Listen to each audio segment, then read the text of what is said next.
वफ़ादार जो आहीं तूं शफ़ादार जो आहीं तूं वफ़ादार जो आहीं तूं शफ़ादार जो आहीं तूं ॿियनि ॾे वञा छो मां ॿियनि ॾे वञा छो मां क़ुर्बदार जो आहीं तूं वफ़ादार जो आहीं तूं शफ़ादार जो आहीं तूं वफ़ादार जो आहीं तूं शफ़ादार जो आहीं तूं क़ादिर जा क़ुर्ब आहिनि महबूब मिलियो आहीं क़ादिर जा क़ुर्ब आहिनि महबूब मिलियो आहीं दुनिया में पहिरियों नंबर दुनिया में पहिरियों नंबर दिलदार जो आहीं तूं वफ़ादार जो आहीं तूं शफ़ादार जो आहीं तूं वफ़ादार जो आहीं तूं शफ़ादार जो आहीं तूं ॿियनि ॾे वञा छो मां ॿियनि ॾे वञा छो मां क़ुर्बदार जो आहीं तूं वफ़ादार जो आहीं तूं शफ़ादार जो आहीं तूं गुनहगार भी आहियां मां ख़ताकार भी आहियां मां गुनहगार भी आहियां मां ख़ताकार भी आहियां मां बख़्शिराई दे प्यारा बख़्शिराई दे प्यारा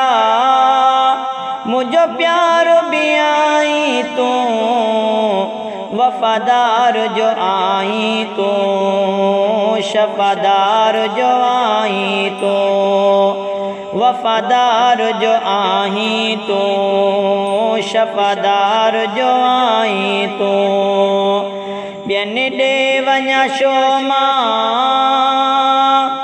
ॿियनि ॾे वञा छो मां क़ुर्बदार जो आहीं तूं वफ़ादार जो आहीं तूं शफ़ादार जो आहीं तूं मुझो तूं ही आहीं जानी त पोशा जी परेशानी मुझो तूं ही आहीं जानी त पोशा जी परेशानी हीअ दुनिया दीवानी थई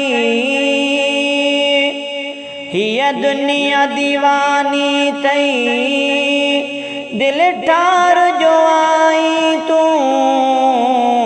वफ़ादार जो आहीं तूं शफ़ादार जो आहीं तूं वफ़ादार जो आहीं तूं शफ़ादार जो आहीं तूं महबूब जी आमद में केड़ा अज़हर शेर लिखे महबूब जी आमद में केड़ा अज़हर शेर लिखे लिखियो शेर चने आहे लिखियो शेर चने आहे